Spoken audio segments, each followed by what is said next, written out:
McCarthy launches into Crockett. She pulls out a document that changes everything. Kevin McCarthy walked into that hearing room with a smirk. You could see it, the confidence of a man who thought he already had the upper hand. Former House Speaker, 15 years in Congress, veteran of political combat. This was supposed to be easy. He wasn't just here to question a freshman Democrat. He was here to stage a comeback. The plan? Simple.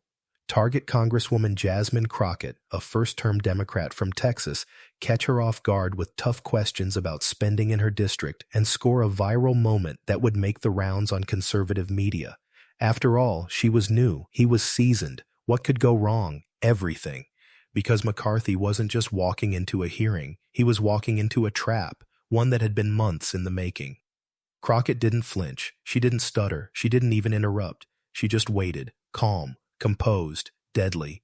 And when it was her turn to speak, she didn't raise her voice. She didn't match his theatrics. She simply pulled out one document, just one, a government report with McCarthy's name all over it, and in 30 seconds the smirk vanished from his face.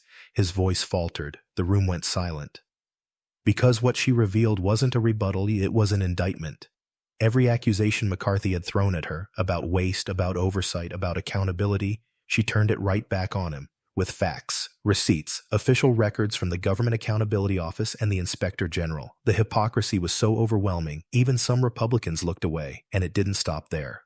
She exposed billions in cost overruns under McCarthy's leadership. Environmental reviews skipped, contractors allowed to cut corners, taxpayer dollars wasted, federal investigations buried, and the best part, she used his own words, his own attacks, his own playbook, against him. McCarthy came looking for a win. What he got was a masterclass in political dismantling, and the cameras caught every second. This wasn't just a takedown. This was a moment. One that would explode online, dominate headlines, and make one thing absolutely clear. Jasmine Crockett wasn't someone you could corner. She was someone you underestimated at your own risk. What happened in that hearing wasn't an argument. It was a reckoning. A former Speaker of the House brought to his knees not by shouting or spectacle, but by facts he couldn't run from, and a woman who wouldn't back down. And the best part? It was all live. So before we walk through how Jasmine Crockett exposed Kevin McCarthy's record with surgical precision and turned his entire attack into a self-own of historic proportions, just remember, he came in thinking this was going to be easy, but Washington isn't what it used to be. And Crockett? She came ready for war. For Kevin McCarthy, this wasn't just another committee hearing, it was a calculated move. He'd lost the Speaker's gavel in a stunning political collapse just months earlier. Betrayed by his own party, humiliated on live TV, he needed a win, not just for the cameras, but for the narrative, something to remind people that he still mattered, that he could still dominate a room, still control the frame. And what better target than Jasmine Crockett, a freshman Democrat, young, black, loud, fearless, everything McCarthy wasn't, and everything that threatened the old guard. To his team, this was perfect. He could frame her as reckless, frame Democrats as fiscally irresponsible, and throw red meat to his base in one well-scripted takedown. All he had to do was hit her with numbers, spending reports, and pointed questions she wasn't prepared for. That was the plan. What he didn't realize was that Jasmine Crockett had been preparing for this moment since the day he lost the speakership. Because Crockett didn't just see McCarthy as a rival, she saw him as a symbol, a man who rose through the ranks not by leading with principle, but by bending with the wind, a politician who said one thing to donors and another to the public. She knew his record, she knew his tactics, and more importantly, she knew his weaknesses. But McCarthy didn't know that. He came in smiling, confident, and armed with a script. He opened with numbers. Vague claims about funding allocations, inflated figures about federal aid to Crockett's district. He tried to paint a picture that Crockett was backing wasteful programs, that federal money was vanishing under her watch, that she was part of a bigger problem. He interrupted her. He talked over her. He even smiled for the cameras while doing it. And to the untrained eye, it looked like he was in control. But that illusion wouldn't last. Because what McCarthy didn't know, what he couldn't have known, was that every figure he threw out had already been investigated, every talking point he used had been flagged, and every accusation he made Crockett had the receipts. She stayed quiet. Let him talk. Let him stack the rope higher and higher. And when he finally stopped, when he leaned back thinking he'd landed the punch, she didn't push back emotionally. She flipped the narrative. She thanked him. That's right. She thanked him for bringing up those numbers because it gave her the perfect opportunity to reveal what he had left out, what he had done during his time in charge of those very funds. She wasn't playing defense. She was setting a trap, and McCarthy had just walked into it, smiling. What came next would be one of the most brutal, fact-based political reversals ever seen in that hearing room. But before Crockett unloaded the truth, the setup had to be just right. And now, it was. Before she dismantled a former speaker on live television, before the clips of her sharp comebacks went viral, Jasmine Crockett was something else entirely, underestimated. Born in St. Louis and raised in the fire of the civil rights legacy, Crockett didn't grow up with a silver spoon or political connections. She grew up watching injustice and asking hard questions, the kind that made people uncomfortable. She started her career not in politics, but in the courtroom. A public defender, defending the voiceless, standing up to a system that treated poverty like a crime. It wasn't glamorous, it wasn't easy, but it taught her something most politicians forget: how to fight when the odds are stacked and no one's watching. Her reputation grew. She wasn't just smart, she was relentless. Judges took notice, prosecutors respected her, even when she made their jobs harder, and clients, they knew they had someone who wouldn't back down, no matter how powerful the opponent. But Crockett wasn't satisfied with just fighting in court. She saw the deeper problem, that the laws she was defending people against were broken long before anyone stepped into a courtroom. So she ran for office, and she won. She entered the Texas House in 2021 and within months made national headlines. When Republicans tried to pass sweeping voting restrictions, Crockett didn't just vote against them, she walked out, literally, joined other Democrats in breaking quorum, flying to D.C. and forcing the country to pay attention. It wasn't a stunt. It was a message. We're not playing by your script anymore. Then came Congress. When Eddie Bernice Johnson, a legend in Texas politics, stepped down after nearly 30 years, Crockett ran for her seat and won. The establishment didn't expect it. Many donors didn't back her, but voters did. They saw what she brought to the table: clarity, conviction, and courage, and she brought all of that to Washington. From the moment she arrived, she refused to shrink herself. While some freshmen play it safe, Crockett took swings. She questioned cabinet officials, sparred with Republicans in committee hearings, and called out hypocrisy wherever she saw it, not with empty sound bites, but with cold, hard facts. And she did it all without apology. Some called her too loud, others said she lacked decorum. But Crockett wasn't interested in making the old guard comfortable. She was there to break patterns, to challenge power, not to chase it. So when Kevin McCarthy targeted her in that now legendary hearing, he wasn't just going after a new member of Congress. He was coming for someone forged in fire, a defender, a fighter, a woman who had spent her entire life dismantling narratives written by people who never imagined someone like her would read them, let alone rewrite them. Crockett knew who she was. The question was, did McCarthy? Because once she started speaking, that answer became painfully clear. Kevin McCarthy didn't waste time. He came in with an agenda, one that had been rehearsed, tested, and sharpened behind closed doors, and he was ready to perform. From the first moment he got the floor, his tone shifted. No more smiles, no more friendly banter. This was his opening salvo, and Jasmine Crockett was the chosen target. He started slow. Numbers, budgets, spending. On the surface, it seemed professional, even routine. But listen closer, and you'd hear the intent behind every word. He wasn't asking questions, he was laying traps. McCarthy brought up funding allocations in Crockett's district, claimed there were inconsistencies, suggested money was being funneled into questionable programs. He didn't accuse her directly. He didn't have to. The implication was clear. Either she was complicit, or she was incompetent. And then came the pivot. He referenced rising crime in her community, brought up viral footage of street violence, cited vague concerns from unnamed constituents. He framed it as a question. Do you believe your policies are working?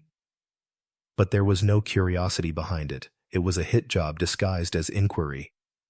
Crockett sat still. No flinch, no blink, just calm, focused silence. McCarthy mistook that for weakness. So he went further. He invoked national headlines, claimed Democrats like Crockett were pushing policies that undermined law and order. He tied her name, intentionally, repeatedly, to phrases like defunding police, misusing taxpayer dollars, and failing leadership. And for a moment, it felt like the room shifted. Some Republicans behind McCarthy chuckled. A few whispered. They could feel it. The performance was working. He was controlling the narrative, dominating the floor, cornering her without ever saying her name too loudly. But here's what McCarthy didn't realize. Jasmine Crockett had seen this tactic before, many times. It's the same old playbook, one used to discredit rising black voices in politics for generations. Question the math, question the integrity, question the control, paint confidence as arrogance, frame passion as chaos. And McCarthy? He thought he was reinventing that strategy, polishing it, dressing it up in data. But it was still the same trick, and Crockett knew how to dismantle it. She let him talk, let the accusations pile up, let him believe he was winning, because while he played to the room, she was preparing her response. Not with emotion, not with outrage, but with ammunition. Real facts, real records, real receipts. But McCarthy was too busy swinging to notice. He finished his monologue with a smug, rhetorical jab. Can you explain to the American people why your district continues to decline under your leadership? He leaned back, satisfied, smirking. Hot, he had just delivered the final blow. But what he didn't realize was this. He hadn't landed a punch. He had just lit a fuse. And Jasmine Crockett was about to explode, not in anger, but with precision. Kevin McCarthy wasn't supposed to be back. After becoming the first speaker in U.S. history to be voted out by his own party, his political obituary had already been written, and by some of his closest allies. The headlines were brutal. The talk shows were colder. Even his fellow Republicans treated his fall like an overdue correction rather than a tragic misstep. But McCarthy? He didn't disappear. Not even close. He started showing up again, at fundraisers, private meetings, and late-night interviews. His tone changed. No longer the smooth-talking dealmaker, he was edgier. Bitter, some said, but sharper. It was clear. He wasn't done. He wanted relevance back, maybe power, and he was willing to fight for it. His target? Anyone standing in the way of that redemption arc, which made Jasmine Crockett the perfect foil. Why her? She wasn't the highest-ranking Democrat. She wasn't running for speaker, but she represented something McCarthy couldn't control, a fresh voice with viral power. Every time she spoke, the internet caught fire. Every time she clapped back in a hearing, millions watched. She was everything McCarthy wasn't anymore. Rising, fearless, and unbothered by the old rules, and that made her dangerous. So, in a tightly scheduled oversight committee hearing with cameras rolling and tensions already simmering, McCarthy saw his opportunity. The topic was spending and district accountability, dull on the surface, but ripe for personal jabs and political theater. He walked in with a smile, but it didn't reach his eyes. This wasn't about legislation. It was about reclaiming his place in the spotlight. He needed a moment, a headline, a viral clip, something to shift the narrative from fallen leader to comeback contender. And taking on Jasmine Crockett, that would do it. He waited for his chance to speak, listened politely through opening remarks, took notes, nodded at his allies. Then, when Crockett finished addressing the committee, McCarthy leaned forward and struck. But he didn't start with attacks. That's not how this game works. He started with praise. I've heard a lot about Congresswoman Crockett, he said. Smart, passionate, respected by many on the left. Then came the pivot. But passion doesn't pay the bills, and leadership is more than just viral moments. It was a clean hit, subtle, sarcastic, and condescending enough to draw blood without seeming personal. Crockett didn't react. She'd heard worse. But McCarthy wasn't done. He brought up district funding, accused her of neglecting key infrastructure, implied that her social media success was coming at the expense of real work on the ground. Again, no direct insult, just the kind of carefully worded criticism that's meant to sting without triggering a formal objection. The room went still. This wasn't banter, it was bait. McCarthy was trying to provoke her, to rattle her into a mistake. He wanted her to lash out, to prove his point, to give him the moment he needed. What he got instead was silence. But Crockett wasn't retreating. She was calculating, and McCarthy had just made the first move in a game he didn't realize she'd already mastered. If McCarthy thought one round would be enough, he miscalculated, badly. Because after Crockett dismantled his first attack with poise and precision, the energy in the room shifted. She wasn't just defending herself, she was taking control. But McCarthy wasn't ready to back off, not yet. So he went for something bigger, more complex, and far more dangerous: environmental corruption. It started with a single question, measured, almost casual. "Congresswoman, could you clarify your position on the waste management contracts awarded in your district last year?" The room blinked. Waste contracts? On the surface, it sounded harmless, bureaucratic, maybe even boring, but insiders knew what McCarthy was really pointing to. Whispers of backdoor deals, rumors of inflated bids, and speculation, never confirmed, that certain contractors with political ties had received preferential treatment. He didn't say any of that out loud. He didn't have to. The accusation was baked into the tone, the phrasing, the smirk. Crockett raised an eyebrow. She knew what he was doing. He was trying to brand her with something permanent: corruption. It wasn't a direct accusation. That would violate decorum, but it was enough to plant doubt, enough to suggest that behind the bold speeches and viral moments was a politician playing the same old dirty games. He leaned into it. "These contracts," he continued, "were issued without competitive bidding, correct?" Crockett didn't flinch. "Incorrect," she said, calm but firm. "They were issued through an emergency provision after the Texas freeze disrupted standard protocol. Every step was documented." McCarthy smirked again, pretending to accept her answer. But then he dropped a name. A contractor.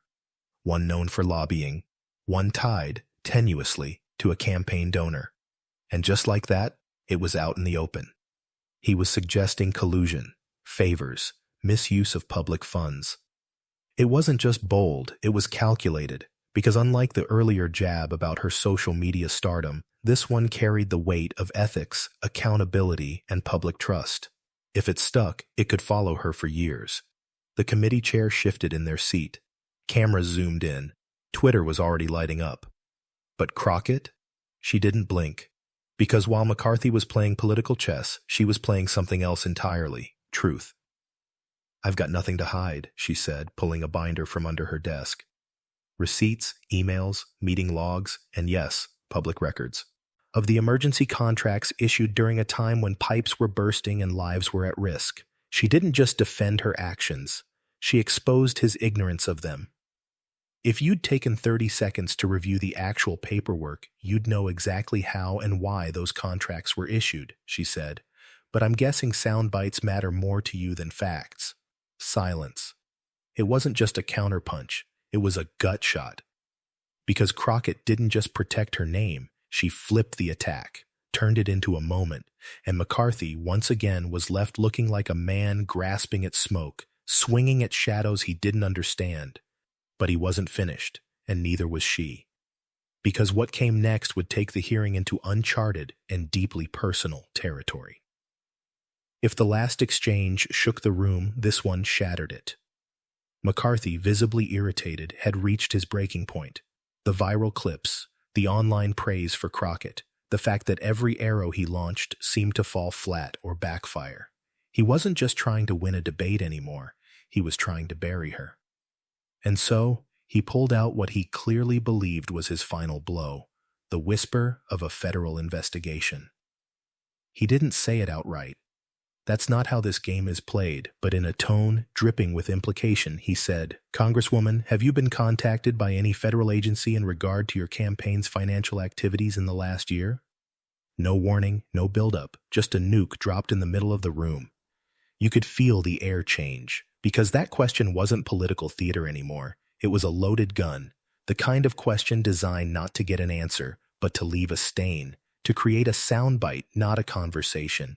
He didn't need confirmation. He only needed confusion. It was brutal, but Crockett didn't flinch, not even a little. She leaned forward, hands clasped, calm, cold. Are you asking me if I've been investigated, or are you just hoping someone watching this will assume that I have? It was a checkmate in one sentence, because Crockett understood exactly what he was doing, leveraging innuendo to create doubt, and she wasn't going to give it oxygen. But McCarthy wasn't done. He pressed on, referring vaguely to irregularities in donor filings and reports that he claimed were circulating among watchdog groups. Again, no specifics, no documents, no citations, just the word federal thrown into the air like a spark near dry brush. Crockett paused. Then she did something unexpected. She smiled. You know what the difference is between a report and a rumor, Mr. McCarthy? She asked. A report is something you read. A rumor is something you repeat because you've got nothing real left to say. It wasn't just a defense. It was a mirror. She exposed his strategy for what it was. Desperation dressed up as investigation. Then she did what he didn't expect. She clarified her campaign's status. She explained that her filings were audited quarterly and that no agency, federal or otherwise, had ever contacted her regarding any financial misconduct. She even offered to submit those audit letters for the record. It was brutal, because what McCarthy had hoped would be a dagger ended up being a boomerang. By the end of it, the question wasn't whether Crockett had done something wrong, but why McCarthy was so fixated on tearing her down. And in that moment, something shifted, not just in the hearing room, but online. Viewers weren't just watching a battle anymore. They were watching a pattern, a woman being repeatedly dragged through baseless attacks, each one more desperate than the last. But Crockett, she wasn't just surviving it. She was rising. Because if McCarthy had just fired his final shot, he missed. The room was still stunned, but the real reaction was just beginning. Within seconds, the silence after Jasmine Crockett's final blow exploded into a digital storm that would ripple across social media and political circles alike. C-SPAN's live broadcast had captured every sharp word, every pause, every expression, and viewers, millions of them, were watching live, witnessing what some would soon call a historic moment in congressional debate. Almost immediately, clips of Crockett's knockout performance began to surface online. Twitter feeds lit up with hashtags like #CrockettWins and #McCarthyExposed. Facebook pages shared the video with captions that questioned McCarthy's credibility and praised Crockett's sharp preparation. TikTok creators turned the hearing into viral short clips, adding captions like, "When underestimation becomes your downfall," and "Freshman Congresswoman schools former speaker." The impact was immediate and massive. Political pundits scrambled to analyze what had just happened. Some called it one of the most humiliating moments in recent political history, while others saw it as a clear symbol of a shifting tide in Washington, where younger, savvy politicians like Crockett are rewriting the rules of engagement. Even conservative commentators were forced to acknowledge the scale of Crockett's victory. Ben Shapiro, known for his razor-sharp critiques of Democrats, surprisingly tweeted that he had never seen a takedown so complete and devastating. But it wasn't just the pundits. Ordinary voters jumped into the conversation, sharing opinions and debating the fallout. Many saw Crockett's performance as a triumph of preparation and poise over arrogance and old-school political gamesmanship. What made the moment so magnetic was not just the content of Crockett's response, but how it reflected broader frustrations with political hypocrisy and the desire for accountability, especially from long-standing politicians like McCarthy. Meanwhile, Republican operatives went into crisis mode. Communications teams were drafting statements, trying to spin the narrative and divert attention away from the explosive revelations Crockett had delivered. Staffers scrambled to pull together talking points defending McCarthy's record, but the viral momentum was already too strong to control. The hashtags kept trending, climbing the charts on Twitter and Instagram. Media outlets published analysis pieces headlined with phrases like "McCarthy's fall from grace" and "the freshman who took down a political giant."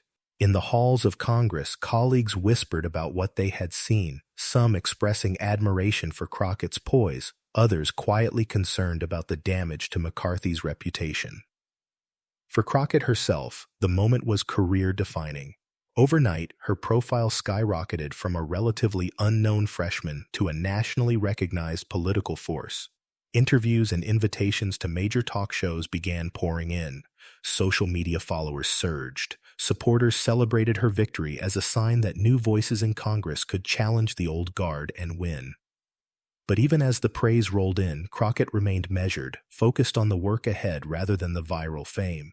She knew that this moment was just one battle in a long political journey, and the stakes were higher than ever.